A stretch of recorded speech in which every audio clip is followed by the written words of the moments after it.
স্বাগত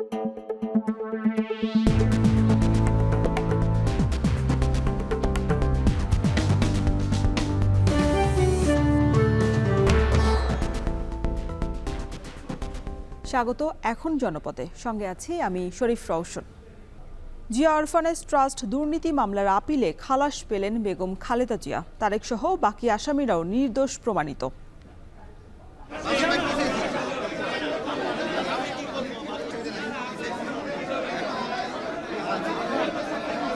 এই মামলায় যারা আপিল করতে পারেন নাই, জনাব তারেক রহমান সহ সকলকেই তিনি খালাস দিয়েছেন এই আদালত।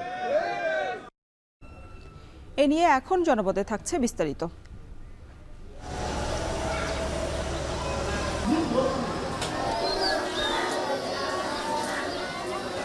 আব্দুল লতিফ হাট এবং তার আশেপাশের এলাকায় আমরা মাদ্রাসাটির খোঁজ করলাম। অন্তত 15 থেকে 20 জন মানুষের কাছে জিজ্ঞাসা করলাম, বেশ কয়েকটি স্পটেও ঘুরলাম, কিন্তু সেই মাদ্রাসাটির অস্তিত্ব খুঁজে পেলাম না। এই জিনিসটা জানার পর থেকে আমাদের অফিস থেকে এখন আমরা আসলে এই জিনিসটা স্টপ রেখেছি। আমরা প্রত্যেকটা জিনিস অ্যাকুরেটলি দেখে শুনে তারপর আমরা হয়তো সামনের দিকে আগাচ্ছি। চট্টগ্রামে অস্তিত্বহীন মাদ্রাসা আর এতিমখানার নামে লুট হচ্ছে শত শত টন সরকারি চাল। প্রকৃত এতিম এবং মাদ্রাসা ছাত্ররা বঞ্চিত হওয়ার পাশাপাশি বরাদ্দ ইস্যুতে অসহায় ত্রাণ কর্মকর্তা। এ নিয়েও এখন জনপদে থাকছে বিস্তারিত। তবে শুরুতেই জানাবো জিয়া অরফানেজ ট্রাস্ট দুর্নীতি মামলার খবর। জিয়া অরফানেজ ট্রাস্ট দুর্নীতি মামলার আপিলের রায়ে খালাস পেলেন বিএনপি চেয়ারপারসন বেগম খালেদা জিয়া। এছাড়া এই মামলায় আসামিদের কেউই দোষী সাব্যস্ত হয়নি। বিএনপির ভারপ্রাপ্ত চেয়ারম্যান তারেক রহমান সহ অন্য আসামিরাও খালাস পেয়েছেন। সকাল 9:45টার দিকে প্রধান বিচারপতি সহ 5 জনের আপিল বেঞ্চ সর্বসম্মতিক্রমে 17 বছরের আগের এই মামলার চূড়ান্ত রায় ঘোষণা করেন। পরে ব্রিফিংয়ে আইনজীবীরা বলেন, এই রায়ে ন্যায় বিচার প্রতিষ্ঠিত হয়েছে। আরও জানাচ্ছেন আজহার লিমন। আইনি লড়াইয়ে শেষ পর্যন্ত জয় হল বিএনপি চেয়ারপারসন ও সাবেক প্রধানমন্ত্রী বেগম খালেদা জিয়ার। দীর্ঘ 17 বছর পর দুর্নীতির জিয়া অরফানেজ ট্রাস্ট মামলা থেকে খালাস পেলেন তিনি।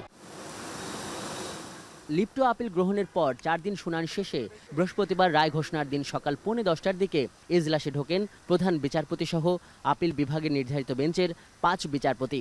শুরুতেই জিয়া অরফানেজ ট্রাস্ট দুর্নীতি মামলার আপিলের রায় পড়তে শুরু করেন প্রধান বিচারপতি। শুরুতেই তিনি বলেন, সর্বসম্মতিক্রমে এই আপিল অনুমোদন করছে আদালত। উচ্চ আদালত ও তারও আগে নিম্ন আদালতে আসামিদের বিরুদ্ধে বিদ্বেষপূর্ণ বিচার হয়েছে। এই মামলার কোনো আসামি দোষী প্রমাণিত হয়নি এবং এই রায়ের মাধ্যমে আসামিরা নির্দোষ প্রমাণিত হয়ে হারানো সম্মান ফিরে পাবে পর্যবেক্ষণে, এও বলেন আদালত। রায়ে আরও বলা হয়, তারেক রহমান সহ যারা আপিল করতে পারেননি তারাও খালাস পাবেন এই মামলা থেকে। পরে এ নিয়ে প্রতিক্রিয়া জানান আইনজীবীরা। আজকে মনে হচ্ছে যে বিচার বিভাগ স্বাধীনভাবে তাদের দায়িত্ব পালন করেছে। যেই মামলায় যারা আপিল করতে পারেন নাই, জনাব তারেক রহমান সহ সকলকেই তিনি খালাস দিয়েছেন এই আদালত। আইনজীবীরা আরও বলেন, জিয়া পরিবারের উপর প্রতিহিংসা চরিতার্থ করতেই দায়ের করা হয়েছিল এই মামলা। ব্যক্তিগত জিঘাংসা এবং প্রতিহিংসা এবং রাজনৈতিকভাবে বেগম খালেদা জিয়া এবং তার পরিবারকে খাটো করার জন্য, নিশ্চিহ্ন করার জন্য রাজনৈতিক চিন্তা চেতনায় এই মামলাটা দায়ের করা হয়েছিল। এতিমদের জন্য বিদেশ থেকে পাওয়া 2,10,71,671 টাকা দুর্নীতির অভিযোগে 17 বছর আগে 2008 সালে তৎকালীন সেনা সমর্থিত তত্ত্বাবধায়ক সরকারের আমলেই খালেদা জিয়ার বিরুদ্ধে এই মামলাটি দায়ের করে দুর্নীতি দমন কমিশন। 2018 সালের 8 ফেব্রুয়ারি বকশীবাজারের বিশেষ জজ আদালতের রায়ে ওই মামলায় তাকে 5 বছরের সাজা দেওয়া হয়। দুদকের আবেদনের প্রেক্ষিতে একই বছরের অক্টোবরে হাইকোর্ট ওই সাজা বাড়িয়ে 10 বছর করে। গেল 11 নভেম্বর ওই সাজা স্থগিত করে রায়ের বিরুদ্ধে লিপ্ট আপিল মঞ্জুর করেন উচ্চ আদালত। যে আবেদনের প্রেক্ষিতে এই মামলায় চূড়ান্তভাবে নির্দোষ প্রমাণিত হলেন বিএনপি নেত্রী বেগম খালেদা জিয়া। আজহার লিমন, এখন, ঢাকা। আজ প্রধান উপদেষ্টা ডক্টর মোহাম্মদ ইউনূসের কাছে প্রতিবেদন জমা দিবে সংবিধান, নির্বাচন ব্যবস্থা, দুর্নীতি দমন কমিশন এবং পুলিশ সংস্কার কমিশন। এ নিয়ে দুপুরে সংবাদ সম্মেলনও করবেন উপদেষ্টারা। এ বিষয়ে আরও বিস্তারিত জানাতে প্রধান উপদেষ্টার তেজগাঁও কার্যালয় থেকে যুক্ত হচ্ছেন সহকর্মী বেলায়েত হোসেন। বেলায়েত, জানাবেন যে প্রতিবেদন নিয়ে সংস্কার কমিশনের প্রধানরা কখন আসবেন? রোশন, এরই মধ্যে কয়েকটি সংস্কার কমিশনের প্রধান তেজগাঁও কার্যালয়ে প্রবেশ করেছে। কিছুক্ষণ আগে আমরা দেখেছি সংবিধান সংস্কার কমিশনের প্রধান অধ্যাপক আলী রিয়াজ তিনি প্রবেশ করেছেন তার কমিশনের সদস্যদেরকে নিয়ে। এর বাইরে নির্বাচন ব্যবস্থা সংস্কার কমিশনের প্রধান ডক্টর বদিউল আলম মজুমদার তিনিও প্রবেশ করছেন তার সদস্যদেরকে নিয়ে। পুলিশ সংস্কার কমিশনের সদস্যরা যাবেন এবং সংবিধান সংস্কার কমিশনের সদস্যরা তেজগাঁও কার্যালয়ে প্রবেশ করবেন। প্রধান উপদেষ্টার সঙ্গে তারা দুপুর 1টা পর্যন্ত বৈঠক করবেন। তারা যে এই যে গত 3 মাস ধরে তারা যে সংস্কার নিয়ে কাজ করেছে সেই সংস্কারে তারা কি কি প্রস্তাবনা এনেছে সেই প্রস্তাবনাগুলো প্রধান উপদেষ্টার হাতে তুলে দেবেন এবং প্রধান উপদেষ্টা তাদের কাছে বিভিন্ন প্রস্তাবনা সম্পর্কে বিশদভাবে বিস্তারিতভাবে জানতে চাইবেন। তারা সেই ব্যাখ্যাটি প্রধান উপদেষ্টাকে দিবেন। তবে এখন পর্যন্ত আমরা যতটুকু জেনেছি যে আসলে কি ধরনের সংস্কার আসতে পারে, যদি শুধু সংবিধান সংস্কার কমিশনের কথা বলি, সংবিধান সংস্কার কমিশনের পক্ষ থেকে উল্লেখযোগ্য একটি প্রস্তাবনা এনেছে যে এখন যে বিদ্যমান পদ্ধতিতে 300টি সংসদীয় আসন রয়েছে এর মধ্যে 300 এবং 50টি নারী সংরক্ষিত মোট 350টি সংসদীয় আসন রয়েছে। সেখানে তারা 505টি সংসদীয় আসনের প্রস্তাব করেছে। এর মধ্যে 400টি নির্বাচিত সংসদ সদস্য এবং 105টি উচ্চকক্ষ যারা মনোনীত সংসদ সদস্য। এই 400টির মধ্যে 100 জন নারী সংরক্ষিত আসনের সদস্য হবেন। তারাও জনগণের ভোটে সরাসরি নির্বাচন করেই তারা সংসদে আসবেন, এই ধরনের প্রস্তাবনা রাখা হয়েছে। আর 105 জন অর্থাৎ বাকি যে 105 জন এটিকে নিয়ে উচ্চকক্ষ গঠিত হবে। সেই 105 জন হবে সমাজের জ্ঞানী শ্রেণীর মানুষ, বুদ্ধিজীবী শ্রেণীর মানুষ যারা কিনা সরাসরি ভোটে নির্বাচন করে তারা সংসদে আসার সুযোগ তাদের তৈরি হয় না। সেই সমস্ত মানুষদেরকে নিয়েই কিন্তু উচ্চকক্ষ গঠন করার একটা প্রস্তাবনা নিয়ে সংবিধান সংস্কার কমিশন এখানে প্রস্তাবনা দিবেন। এর বাইরে পুলিশ সংস্কার কমিশনের পক্ষ থেকে যে প্রস্তাবনাগুলো দেওয়া হয়েছে সেটি যদি বলি যে পুলিশকে আসলে প্রকৃত অর্থে জনগণের সেবকে পরিণত করার জন্য, জনগণের বন্ধু হিসাবে পরিণত করার জন্য বিগত সময় পুলিশেরকে নিয়ে নানা ধরনের যে বিতর্ক ছিল সেই বিতর্কগুলোর ঊর্ধ্বে উঠে পুলিশ কাজ করবে কীভাবে সেই ধরনের কিছু প্রস্তাবনা আজকে দিবেন। বিকেল 3টায় উপদেষ্টারা এটা নিয়ে সংবাদ সম্মেলন করবে, তারা জানাবে কী ধরনের প্রস্তাবনা এসেছে, তখনই আমরা বিস্তারিত জানাতে পারবো। তো এই ছিল প্রধান উপদেষ্টার তেজগাঁও কার্যালয় থেকে আমার কাছে এখনকার মতো সবশেষ। রওশন, প্রধান উপদেষ্টার কাছে 4 সংস্কার কমিশনের প্রতিবেদন জমা দেওয়ার সবশেষ খবর জানাচ্ছিলেন সহকর্মী বেলায়েত হোসেন। চট্টগ্রামে অস্তিত্বহীন মাদ্রাসা আর এতিমখানার নামে লুট হচ্ছে সরকারি বরাদ্দের শত শত টন চাল। এতে বঞ্চিত হচ্ছে প্রকৃত এতিম এবং মাদ্রাসার ছাত্ররা। সম্প্রতি নগরীর এমন কয়েকটি ভুয়া এতিমখানা এবং মাদ্রাসার নামে বরাদ্দ হওয়া চাল জব্দ করে পুলিশ। অনুসন্ধানে বেরিয়ে আসে দীর্ঘদিন ধরে এসব চাল গোপনেই বাজারে বিক্রি করে আসছিল একটি চক্র। আরও জানাচ্ছেন শোয়েব রহমান।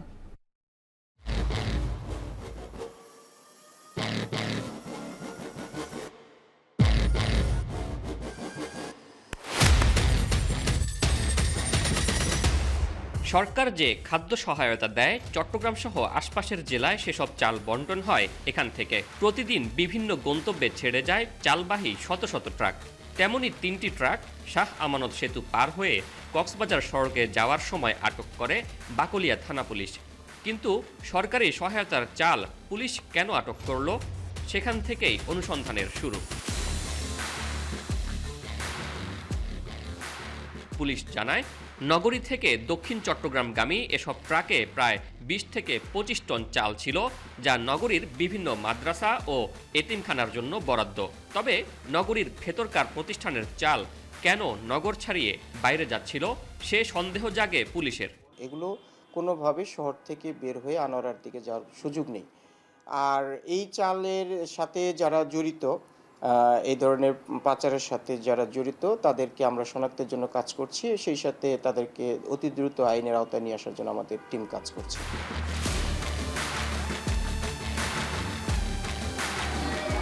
বরাদ্দের কাগজে দেখা যায় পাহাড়তলির আবু বকর সিদ্দিক আদর্শ মাদ্রাসা, বাকুলিয়ার বাইতুল রিদওয়ান এতিমখানা, আকমল আলী রোড এলাকার দারুল আরহাম কারিমিয়া দাখিল মাদ্রাসা, কাট্টলি মধু চৌধুরী রোড এলাকার মিসবাহুল কুরআন হিফজ মাদ্রাসা সহ বেশ কিছু প্রতিষ্ঠানের জন্য এ চাল বরাদ্দ হয়।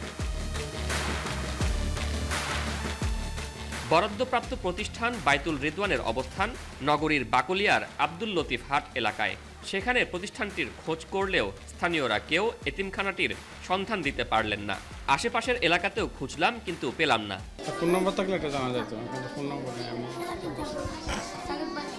আপনিও কখনো শুনেন নাই? না।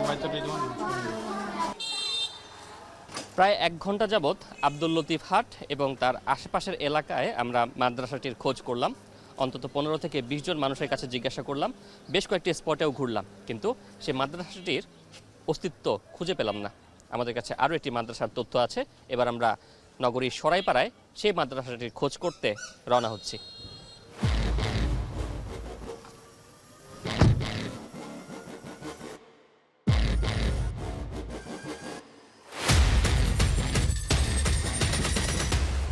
খাদ্য বিভাগে জমা দেয়া কাগজপত্রে আবু বকর সিদ্দিক আদর্শ মাদ্রাসার অবস্থান পাহাড়তলির সরাইপাড়াতে। সেখানেও নেই এই মাদ্রাসার কোনো অস্তিত্ব। অস্তিত্বহীন প্রতিষ্ঠানের নামে তাহলে কিভাবেই বা সরকারি খাদ্য গুদাম থেকে এসব চাল ছাড় হলো? উত্তর জানতে আমরা যাই আঞ্চলিক খাদ্য নিয়ন্ত্রকের কার্যালয়ে। জানা যায় মূলত ত্রাণ মন্ত্রণালয়ের বরাদ্দের দেয়া তালিকা অনুসারে এসব প্রতিষ্ঠানের নামে চাল বিতরণ করে খাদ্য বিভাগ। জেলায় এ তালিকা দেন ত্রাণ ও দুর্যোগ কর্মকর্তা। প্রতিষ্ঠান আছে কি নেই সেটি দেখার দায়িত্বও তাদের। গেল 6 মাসে অন্তত 2500 টন এমন চাল বরাদ্দ পেয়েছে বিভিন্ন প্রতিষ্ঠান। তবে ক্যামেরার সামনে কোনো কথা বলতে রাজি হননি কর্মকর্তারা। পরে মোবাইল ফোনে তার বক্তব্য ধারণ করা হয়। আমরা ত্রাণ মন্ত্রণালয়ের জেলা ডিআরওর অফিস থেকে রিকুইজিশন পাই, ওই অনুযায়ী আমরা ডিও দিই। ওনারা যাকে দিতে বলে তাকে আমরা দিই। ওনারা ওই যে লোকের যাকে পাঠায় তার সিগনেচার ওনারা অ্যাটাস্টেড করে দেয়, আমরা ওটা দেখেই দিই। এবার আমাদের গন্তব্য জেলা ত্রাণ ও পুনর্বাসন অফিস। জানতে চাই অস্তিত্বহীন প্রতিষ্ঠান কিভাবে বরাদ্দ পেল। জবাবে অসহায়ত্ব ত্রাণ কর্মকর্তার কণ্ঠে। জানান ঊর্ধ্বতন কর্মকর্তা কিংবা রাজনৈতিক নেতাদের সুপারিশে এসব বরাদ্দ দেয়া হয়। মহানগরীতে জনবল সংকটে এসব প্রতিষ্ঠান সম্পর্কে খোঁজখবর নেওয়া সম্ভব হয় না অনেকাংশেই। এটা প্রশ্নটা যদিও খুব কঠিন, এটা আমি মনে করি যে উভয় পক্ষেরই আসলে আমারও একটু সতর্কতা অবলম্বন হওয়া দরকার ছিল। আর যারা জাল জালিয়াতি করতেছে তারা তো আসলে কন্টিনিউ করেই যাবে। তবে আমি এই জিনিসটা জানার পর থেকে আমাদের অফিস থেকে এখন আমরা আসলে এই জিনিসটা স্টপ রেখেছি। আমরা প্রত্যেকটা জিনিস অ্যাকুরেটলি দেখে শুনে তারপর আমরা হয়তো সামনের দিকে আগাচ্ছি। মূলত অগ্নি দুর্ঘটনা, প্রাকৃতিক দুর্যোগ কিংবা ধর্মীয় প্রতিষ্ঠানগুলোতে সরকারি সহায়তা হিসেবে চাল বরাদ্দ দেয় ত্রাণ ও পুনর্বাসন মন্ত্রণালয়। দেওয়ানহাটের খাদ্য গুদামের এসব গুদাম থেকেই সরকারি চাল বিভিন্ন ধর্মীয় প্রতিষ্ঠানে অনুদান হিসেবে দেয়া হয়, যা এখান থেকেই সরবরাহ করা হয়। গেল 6 মাসে এমন 2400 টনের বেশি চাল বিভিন্ন ধর্মীয় প্রতিষ্ঠানে অনুদান হিসেবে দিয়েছে সরকার। আমরা যে সকল তথ্য পেয়েছি সেখানে মাত্র 25 টন চালের তথ্য পেয়েছি, যেটি নিয়ে প্রশ্ন তোলা যায়। কিন্তু কী পরিমাণ চাল নয়ছয় হচ্ছে সেটি এখন অনুসন্ধানের দাবি রাখে। সেই সাথে সরকারি চালের নয়ছয় ঠেকাতে সারা দেশে এভাবে কত বেনামি সংস্থা কিংবা প্রতিষ্ঠানে চাল সরবরাহ করা হচ্ছে সেটিও অনুসন্ধানের দাবি রাখে। শোয়েব রহমান, এখন, চট্টগ্রাম। ভাটির জেলা হিসেবে পরিচিত সুনামগঞ্জের হাজার হাজার কৃষক চাষাবাদের জন্য ঋণের ওপর নির্ভরশীল। তবে নানা জটিলতা আর হয়রানির কারণে ব্যাংক ঋণ পান না বলে অভিযোগ কৃষকদের। এমন পরিস্থিতিতে মহাজনদের কাছ থেকেই উচ্চ সুদের মূল্য শোধে লাভের মুখ দেখতে পারেন না বলে দাবি তাদের। লিপসন আহমেদের তথ্য ও ছবিতে থাকছে বিস্তারিত। গেল বছর 3 দফা বন্যায় ক্ষতিগ্রস্ত হন সুনামগঞ্জের কৃষকরা। কিন্তু বন্যার পর পরিস্থিতি স্বাভাবিক হলেও টাকার অভাবে বোরোর আবাদে বেগ পেতে হচ্ছে কৃষকদের। জেলায় প্রায় 10 লাখ কৃষকের বোরো আবাদের কথা থাকলেও তা অনেকাংশে সম্ভব হয়নি। অথচ সরকারি পর্যায়ে ব্যাংকগুলোতে কৃষকদের জন্য রয়েছে ঋণ সহায়তা সহ বিভিন্ন প্রণোদনামূলক প্যাকেজ। তবে ব্যাংকের নানা নিয়মের বেড়াজালের কারণে ঋণের জন্য মহাজনদের দুয়ারে যাচ্ছেন কৃষকরা। ক্ষেত করার পরে যেমন আমরা অনেক টাকা পয়সা প্রয়োজন পড়ে, তারপরে আমরা লোনের জন্য যাই, কিন্তু আমাদের লোন দেওয়া হয় না। ব্যাংকে গেলে আমরা নানান পেরেশানি হওয়া লাগে আর কি, ঋণ দেয় না, পরে কি করুম আমরা আসিরা অন্য জায়গার থেকে ঋণ উড়ে আনি। যদি আমরা সুখ সুবিধা পাই তাহলে আমরা যে ক্ষেত কামার টাকাগুলো যে ধান বিক্রি করে আমরা একটা আইন করতে পারি, কিন্তু আমরা এই টাকাটা আমরা অনেক ব্যাংকে গিয়া খুঁজি, কিন্তু আমরা গিয়ে কাগজগুলো লিয়ে গেলেই আমরা ফিরিয়ে দেই। স্থানীয় কৃষি ব্যাংকের দাবি, ব্যাংক থেকে কৃষকদের সহজ শর্তে ঋণ দেয়া হচ্ছে। চলতি মৌসুমে কৃষকদের ৭৭ কোটি ২৭ লাখ টাকা দেওয়ার লক্ষ্যমাত্রা নির্ধারণ করেছেন তারা। এর মধ্যে ৪২ কোটি টাকা ঋণ সহায়তা পেয়েছেন ৭,০০০ কৃষক। কৃষকদের খুব সহজ শর্তে আমরা ঋণ দিই। আমরা ঋণ গ্রহীতা ব্যাংকে আসার পর তার এনআইডি, কৃষি কার্ড এবং টাকাধীন জমির যে পর্চা সেটা থাকলেই আমরা ঋণ দিয়ে দিই। কৃষি ঋণ নেওয়ার ক্ষেত্রে কোনো ধরনের হয়রানি এখন পর্যন্ত আমাদের কাছে রিপোর্ট হয় নাই। এদিকে সহজে কৃষি ঋণ পেতে কৃষকদের নানা পরামর্শ ও সহায়তার কথা বলছে কৃষি বিভাগ। যারা কৃষি ঋণ নিতে আগ্রহী তারা যাতে কোনো হয়রানি ছাড়াই কৃষি ঋণ পেতে পারে, এই ব্যাপারে আমরা তাদেরকে প্রয়োজনীয় পরামর্শ দিয়ে যাচ্ছি। এবং আগ্রহী যারা আছেন যে কৃষক ভাইয়েরা, তাদের তালিকা কিন্তু আমরা সংশ্লিষ্ট ব্যাংকে প্রেরণ করেছি এবং আমরা আশা করছি যে কৃষি ঋণ পেতে কৃষকরা কোনো হয়রানির সম্মুখীন হবে না। আবহাওয়া অনুকূলে থাকলে বোরো আবাদ থেকে ৯,১৮,০০০ টন চাল উৎপাদনের আশা কৃষি বিভাগের, যার বাজার মূল্য প্রায় ৪,৫০০ কোটি টাকা। এখন সুনামগঞ্জ। কোনোভাবেই কমছে না চালের দাম। আমদানি বা আমনের চাল বাজারে আসার পরও কোনোটারই যেন প্রভাব নেই চালের বাজারে, উল্টো বাড়ছে দাম। এ বিষয়ে আরও বিস্তারিত জানাতে ময়মনসিংহের হেজবুল্লাহ রোড চালের বোকাম থেকে এই মুহূর্তে যুক্ত হচ্ছেন সহকর্মী হারুনুর রশিদ। হারুন, জানাবেন যে সপ্তাহের ব্যবধানে চালের দাম কতটা বেড়েছে আর দাম বৃদ্ধির বিষয়ে বিক্রেতারা কি বলছেন?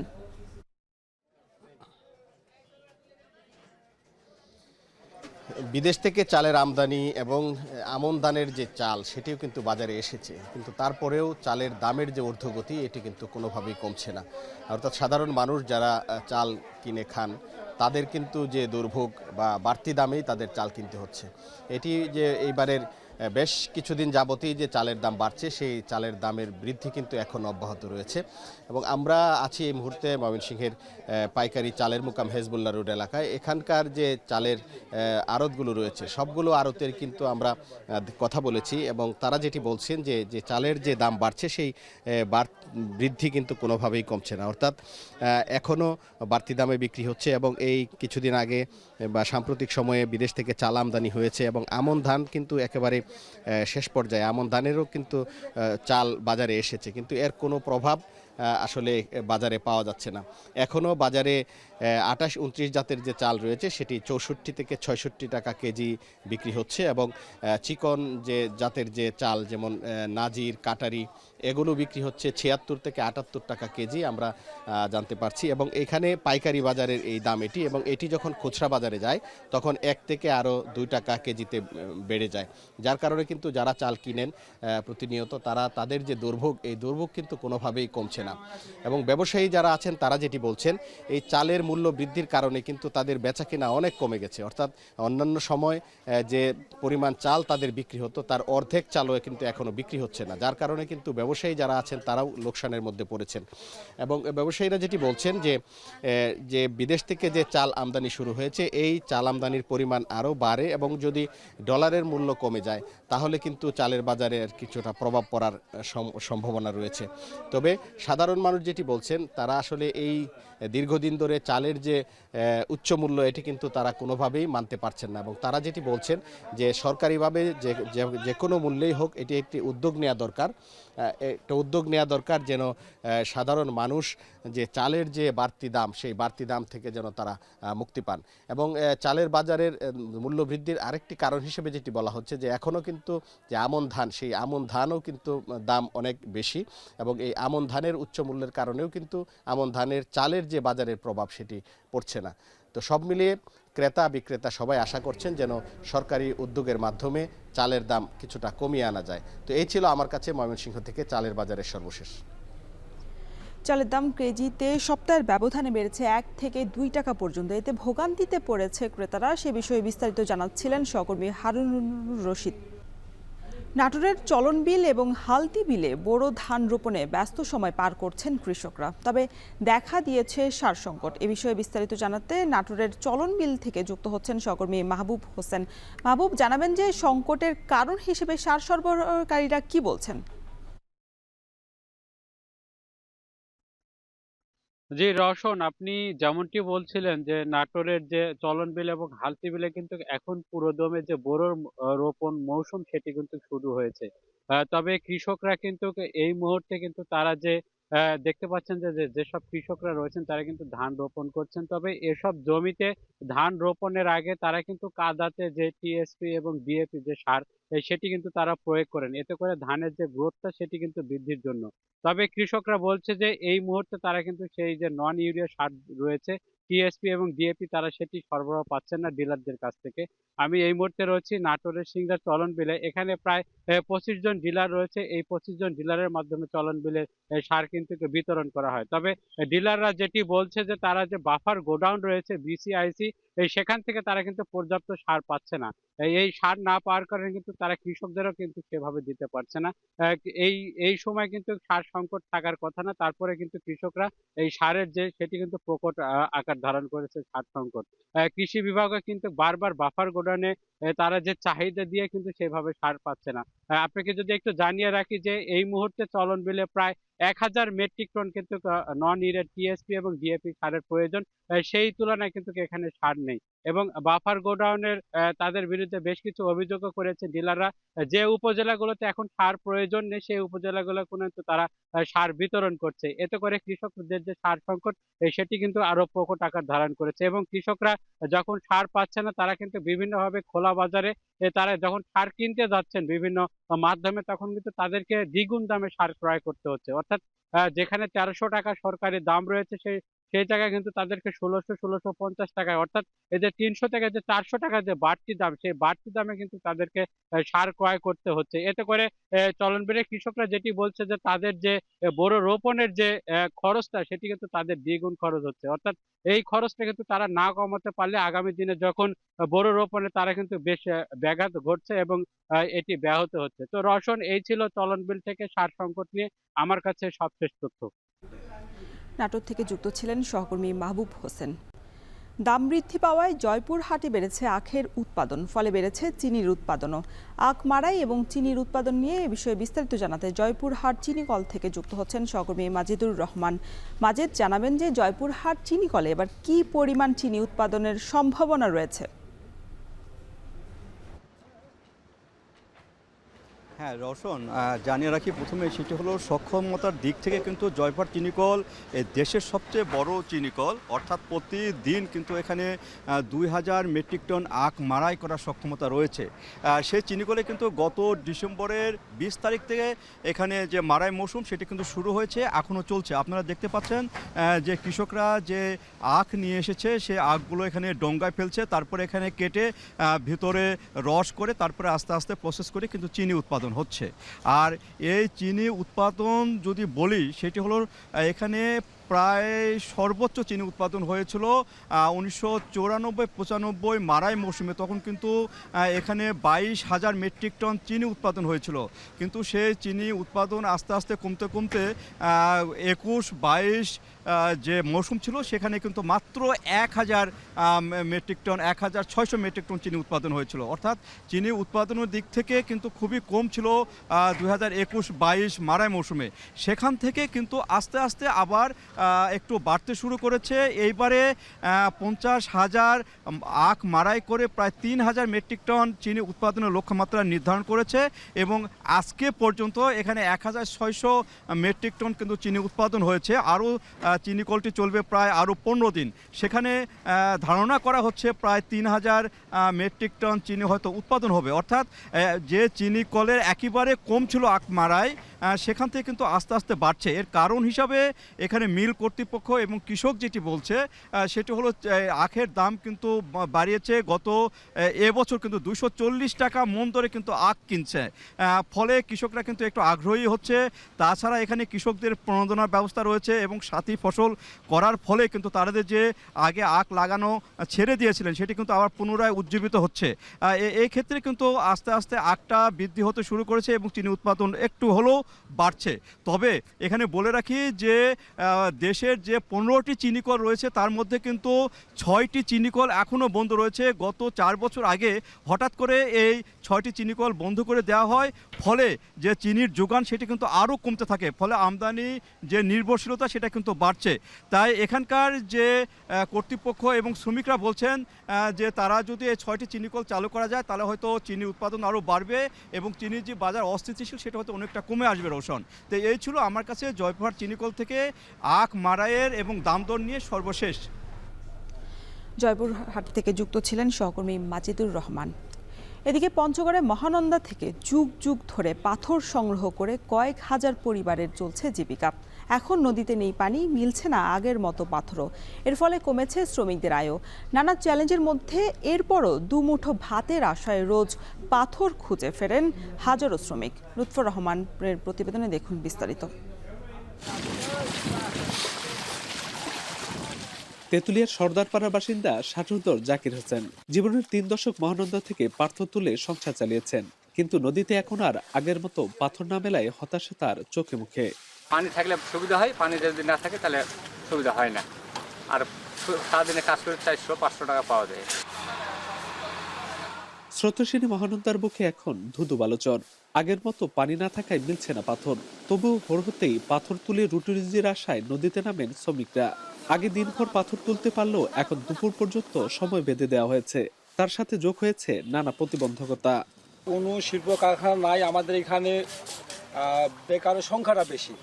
যারা মেট্রিক পাস, আই পাস সবাই পেটে দেয় মহানন্দা নদীতে আমরা কাজ করতেছি। 400-500 এভাবে কাজ করি, তারপরে বাজারে টাকা নিই, বাজার করি, দিন কোনো রকম আর কি চলে। দেশের সর্বোত্তরের সীমান্ত বাংলাবান্ধা দিয়ে ভারত থেকে বাংলাদেশে প্রবেশ করেছে মহানন্দা নদী। এরপর আবার বাংলাবান্ধা থেকে পুরাতন তেঁতুলিয়া পর্যন্ত প্রায় 28 কিলোমিটার ঘুরে আবারও ভারতে মিশেছে। এই অংশটুকুই পরিণত হয়েছে স্থানীয় মানুষের জীবন জীবিকার অন্যতম মাধ্যম হিসেবে। বহমান মহানন্দায় বয়ে আনা পাথর তুলে সংসার চলে 10 থেকে 15 হাজার মানুষের। পানি নাই, মনে করেন যে কষ্ট হয় বেশি। আগে পানি ছিল বেশি, পাথরও বেশি ছিল, এখন পাথর নিচে, পাথর পাওয়া যায় না। মাঝে মধ্যে বিএসএফ এবং বিজেপি আমাদের বাধা দেয়, তাও আমরা পেটের দায় তুলি। মহানন্দা সহ পঞ্চগড়ে বিভিন্ন নদীর পাথর পাঠানো হয় দেশের বিভিন্ন প্রান্তে, যাতে দৈনিক কোটি টাকার পাথর কেনাবেচা হয়।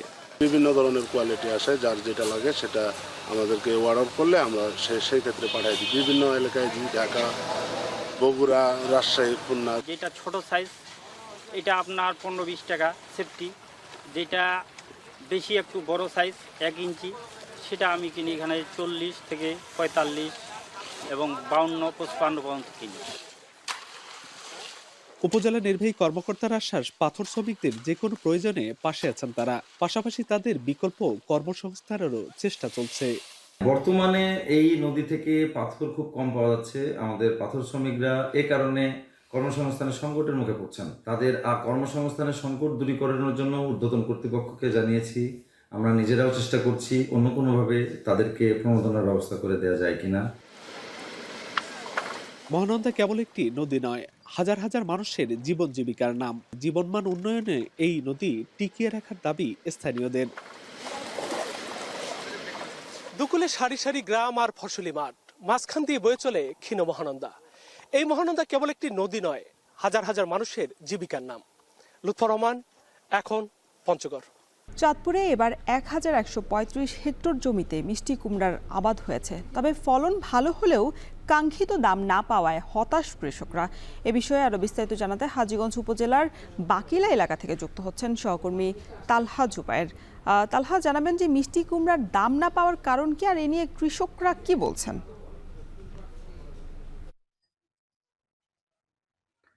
রোশন, আমি আছি এই মুহূর্তে চাঁদপুর জেলার হাজীগঞ্জ উপজেলার শ্রীনারায়ণপুর এলাকায়। আসলে আমার যেই পেছনে যে বিস্তীর্ণ যে মাঠ দেখতে পাচ্ছেন, সেই মাঠ জুড়ে কিন্তু মিষ্টি কুমড়ার আবাদ করা হয়েছে।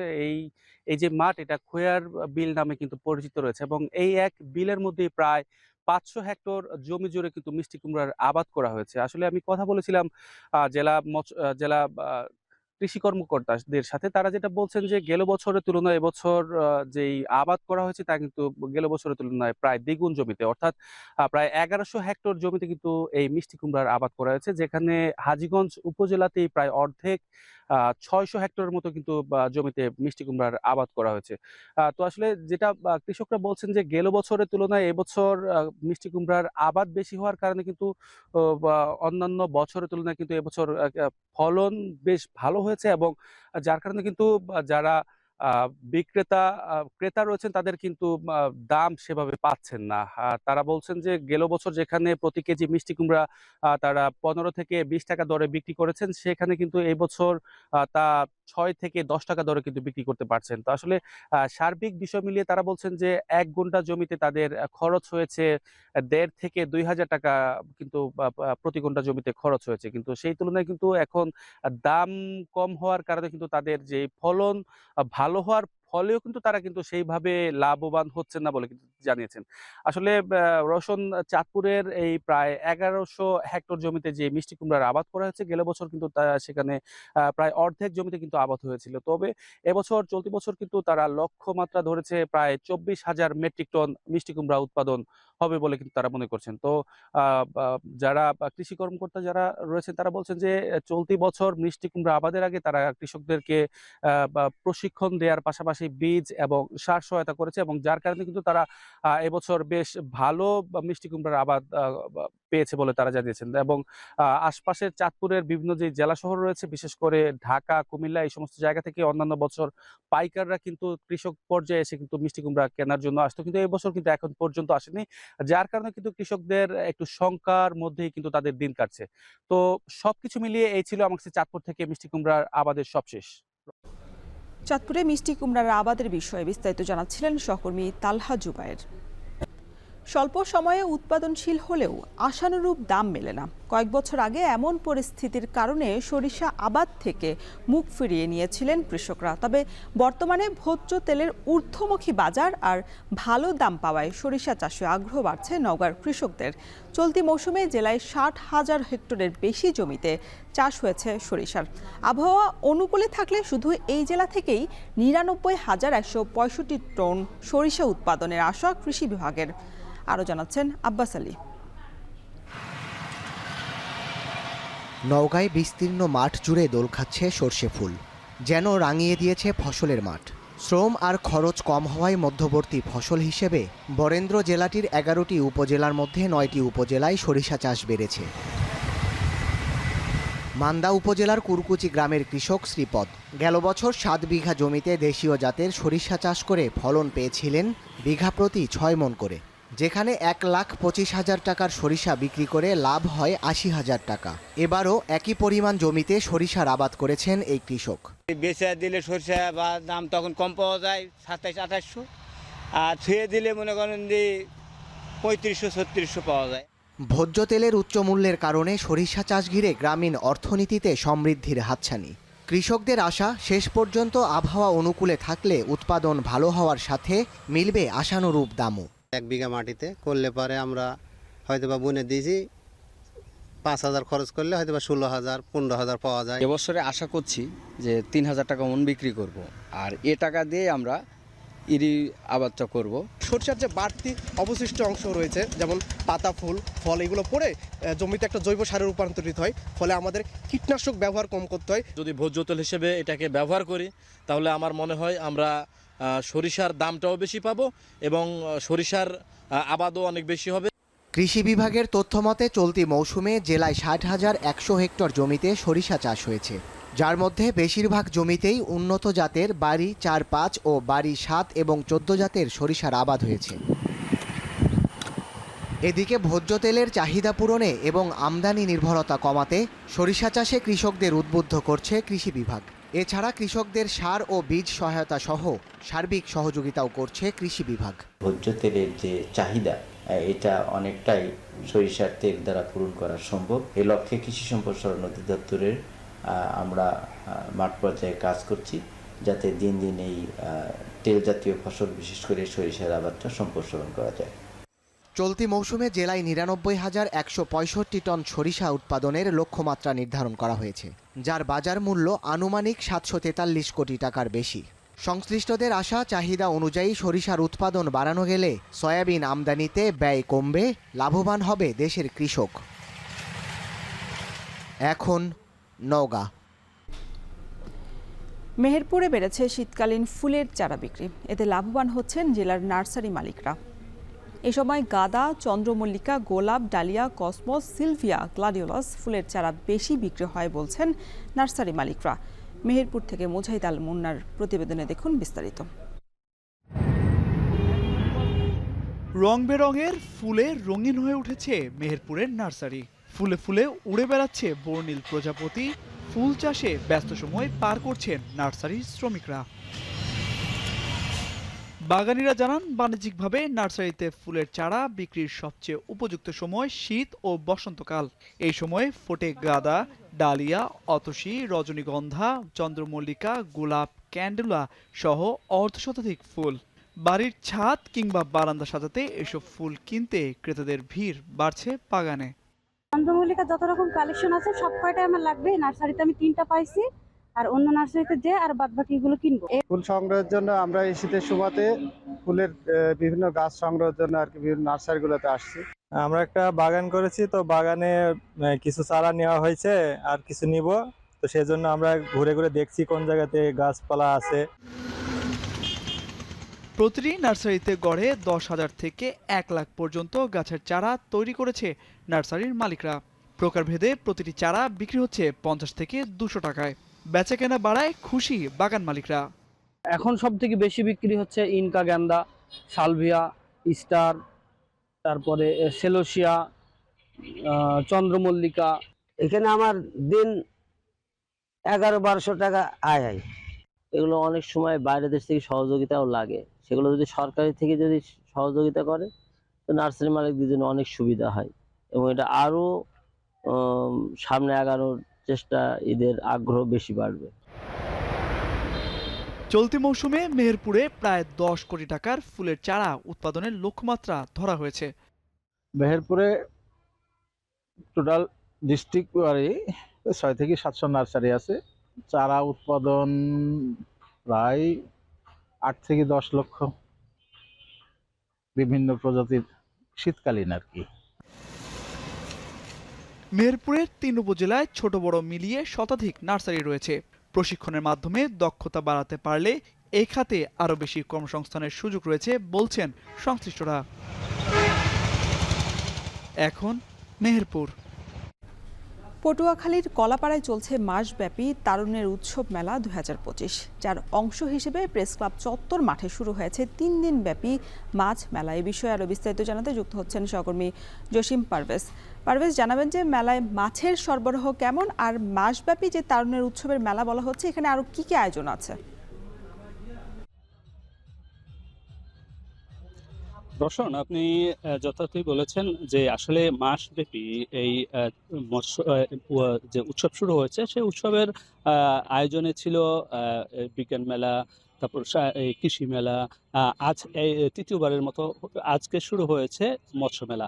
আপনাকে জানিয়ে রাখি 475 প্রজাতির সামুদ্রিক মাছ এবং শতাধিক প্রজাতির নদ, নদী এবং পুকুরের মাছ রয়েছে। সে সকল মাছ এখানে অধিকাংশই এখানে উপস্থাপন করা হয়েছে আগত দর্শকদের ধারণা প্রদানের জন্য।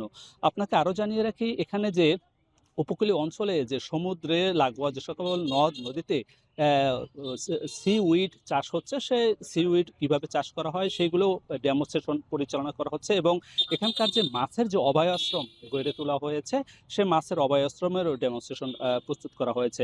এছাড়া যে কাঁকড়া, আপনি জানেন যে দক্ষিণ অঞ্চলে প্রচুর পরিমাণে কাঁকড়া উৎপাদন হয়, সেই কাঁকড়া চাষাবাদকরণ এবং মোটা তাজাকরণের যে প্রক্রিয়া, সেই প্রক্রিয়াও এখানে উপস্থাপন করা হয়েছে। এছাড়া যে নদ নদী সহ অন্যান্য যে মাছ রয়েছে, এখানে ইলিশ থেকে শুরু করে সে মাছও এখানে বিভিন্ন প্রজাতির মাছ দর্শকদের দেখানোর জন্য এবং ধারণা প্রদানের জন্য উপস্থাপন করা হয়েছে। এবং সামুদ্রিক যে মাছ রয়েছে সে মাছের যে শুটকি, অর্গানিক পদ্ধতির যে শুটকি উৎপাদন করা হয়, সেই শুটকির দোকানও এখানে বসেছে। দাম দর্শকদের নাগালের মধ্যেই রয়েছে, তেমনটি এখানে আমাদের আয়োজকরা আমাদেরকে জানিয়েছেন। এছাড়া যে এখানকার যে মৎস্য পুকুরে মাছ চাষের যে প্রক্রিয়া রয়েছে, সেই প্রক্রিয়া যে মাছ চাষের যে চিকিৎসা ক্ষেত্রে যে সকল ওষুধপত্র ব্যবহার করে সেগুলো এখানে উপস্থাপন করা হচ্ছে। একথা বলা যায় যে এই মৎস্য মেলা সফল হয়েছে এবং দর্শকরা উপকৃত হচ্ছে। এই ছিল আমার কাছে সবশেষ। পটুয়াখালীর কলাপাড়ায় মাসব্যাপী তারুণ্যের উৎসবের মেলার খবর জানাচ্ছিলেন সহকর্মী জসিম পারভেজ। এই ছিল এখন জনপদের আয়োজনে। এখন টেলিভিশন ওয়েবসাইটে দেখতে ভিজিট করুন www.ekhon.tv। এছাড়া ফেসবুকে দেখতে ভিজিট করুন facebook.com/tv.ekhon এবং ইউটিউবে দেখতে ভিজিট করুন youtube.com/c/ekhon tv।